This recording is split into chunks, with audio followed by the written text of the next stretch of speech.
We are here at the Kibenda farm in Limuru in Kiambu County in the Republic of Kenya.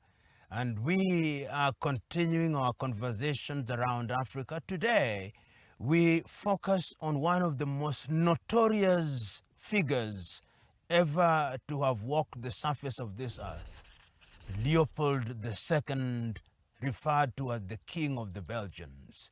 His notoriety stems from the fact that from the heart of Belgium, he came to the heart of Africa in the Democratic Republic of Congo and perpetrated some of the most heinous crimes ever perpetrated by man against man. It is estimated that through the activities of Leopold of the Belgians, about 15 million Congolese died. It has never been acknowledged, but those are the estimates, and books have been written about it, including The Ghosts of Leopold. What did he do when he came to the heart of Congo in the year 1885? First, he created a country which he called the Congo Free State as a personal property. It was not the property of Belgium. It was his own personal property. And in order to understand what one is talking about, Congo is larger than the entire Western Europe combined. That is how big the land was. And in those early days, King Leopold embarked on a scheme of poaching.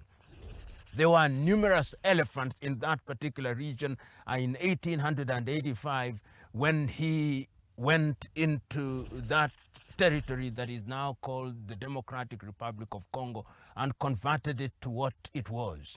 And it is instructive that when he made it his personal property, it was his own to do whatever he wanted with it. And no sooner had he created that as a personal property than he requested a conference in Berlin. Many people don't know that the conference in Berlin in 1884 and 1885 is sometimes referred to as Leopold's Conference. And at that time, the conference, which was convened by Bismarck of the Germans, was actually designed for the purpose of creating territories so that there would be no conflict. In other words, other powers would have their own territory. But Leopold, being from a small country called Belgium, and fearful of his own cousin, Victoria in England was his cousin, he wanted to ensure that the territory in the Free Congo was safe from the intervention of everybody else. And therefore, the Berlin Conference drew the boundaries that we now know. He then came back to the Congo Free State, his personal territory, and trade has at that time shifted from ivory to rubber. Rubber was becoming very important, particularly because the aviation, not the aviation industry, but the motor industry had started and companies needed rubber to make tires. And he ensured that the people participated in that trade. Stories are told that if you did not bring quantities of rubber in the manner that was allotted to you, your hand would be cut. And many amputees are documented with photographs, sometimes exhibited in Brussels, of Africans whose hands had been chopped off. And if you tried to run away, they would chop your foot. That is what Leopold did in that part of the world. His atrocities were so bad that in 1908, the rest of the Western powers became aware of what he was doing. I think one of the explorers, Stanley, gave a report to the Royal Geographical Society and saying, what I have seen in Congo is something that the world has never seen. The manner in which the Congolese are being tormented at the behest of Leopold as he looks for ivory, as he looks for rubber and other things, is something that had never been seen.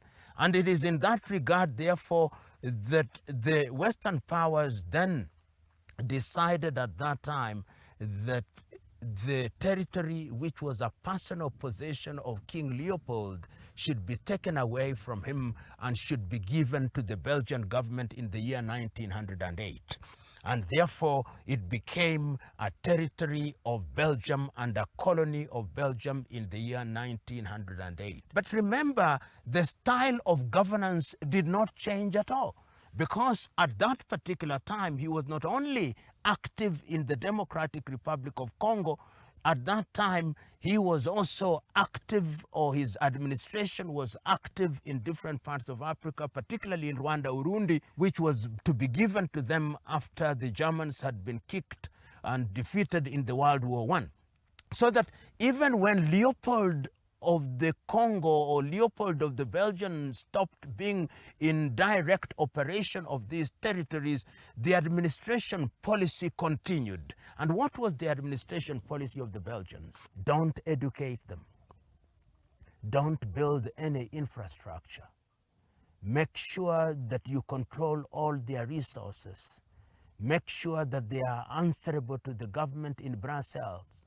And make sure that whatever there is in that country is taken away from them and taken to Brussels and to other parts of Belgium, such as Antwerp, in Ghent, which was then the center of trade in most of Europe at that time. And that is why, therefore, you see, out of a deliberate policy, the Democratic Republic of Congo, as we know it, which regained independence in 1961, if you visit that part of the world, there is no infrastructure, no roads to talk about, because the Belgians had a deliberate policy of ensuring that there were no roads. He ensured that there was animosity amongst the tribes because it was divide and rule. So he ensured that the Bangala, Batetela, Bakongo, Baluba, they were governed totally different. He was a master of divide and rule, because it is in dividing and ruling that he was then able to control the labor. And he did not stop there. The mode of governance also ensured that the resources of the Democratic Republic of Congo were looted and taken to Brussels. Today, I tell many people who care to hear that if you go to Brussels and go to little Belgium and see it sparkling as it is, that is what Congo should have been. Because the timber that you find there in the equatorial forest was taken away from the Democratic Republic of Congo. The resources that you see there in terms of gold and other resources and other minerals were taken from the Democratic Republic of Congo. So that the legacy of King Leopold of the Congos King Leopold of the Belgium was one of decimation and one of genocide. We don't talk about the genocidal activities of King Leopold, because at that time the world had not seen genocide in the manner that it was to be seen a little later in Germany, and therefore leading to the coming into force of the Genocide Convention. But one of the greatest genocides ever visited by any power on a people was by Leopold. This has now been documented, and there are two writers who have mentioned of it in the Ghosts of King Leopold, and of course Ludo de Witt, who has written about the assassination of Lumumba, also does refer through historical records the legacy of King Leopold. And to the extent that he created a governance infrastructure that was designed to destroy a country and to destroy a people, his governance will go on record as being one of the worst ever in the history of mankind. Even when Leopold ceased to be the king of Belgium, his legacy remained alive. And therefore, one cannot talk about Leopold simply because Leopold stops with Leopold. The Leopold approach to governance continues even after Leopold is dead. And we see it with the manner in which they conduct themselves in Rwanda and Burundi, and they tried to create an environment that ultimately was to lead to the genocide in Rwanda by looking at people and looking at their physical features and saying these are Hutus, these are Hutus, these are Tuas, and ultimately you see that this is the seed that was planted because of the governance of King Leopold. And when we talk about the genocide in Rwanda, we must always remember that the seed was planted several years ago. When we talk about the violence that we see in Congo today, and the violence that was visited and continues to be visited upon the Democratic Republic of Congo, we must see that as the legacy of King Leopold. You know, when I listen to some of the early resistance against the Belgians, there was a seer known as Kim Pavita, Donna Beatrice. Donna Beatrice became a Christian and is the similitude, if you may, of Joan of Arc. And being a similitude of Joan of Arc, Kim Pavita was one of the people who resisted the legacy of King Leopold because she saw it as a legacy.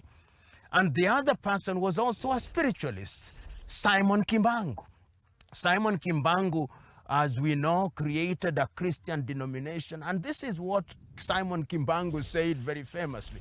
He said that because of the violent nature of our governance and the manner in which we were governed, Congo will regain independence in 1950 or 1960s, but immediately after independence, there'll be so much violence that we will regret. And this is because of a man called Leopold. And I could see that even after Leopold had gone and changes had come, even when other kings came, like King Baudouin, who was the one who presided over the granting of independence to the Democratic Republic of Congo, the culture and style of governance that had been created by King Leopold of the Belgians is the one that persisted. So what was the culture? What was the impact? Leopold was a racist. Leopold was a looter. Leopold was a megalomaniac. Leopold was a kleptocratic leader.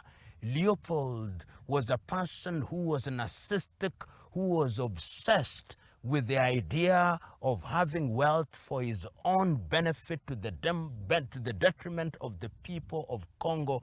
Leopold therefore created an environment which did not allow the people in the Democratic Republic of Congo to thrive, with the consequence that Belgian colonization stands out in history as being one of the most pernicious modes of governance in terms of its toll on human life. It tolls on animal life through ivory, through poaching. Its toll on human beings because of the amputations. It toll psychologically because of the impact that it had. It toll on the country because of the resources that were taken away. It toll on the artifacts which were shifted away.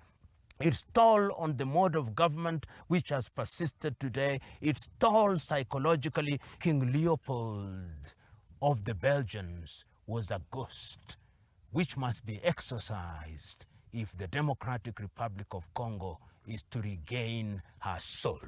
She visited pain upon that country in a manner that history records on very few occasions. He was a monster, Leopold of the Belgians. You know, when we talk about Leopold of the Belgians and his animalistic activities, it is painful. It cannot be exhausted in a short time. But let us have our goodbyes as we continue the conversation about the continent of Africa.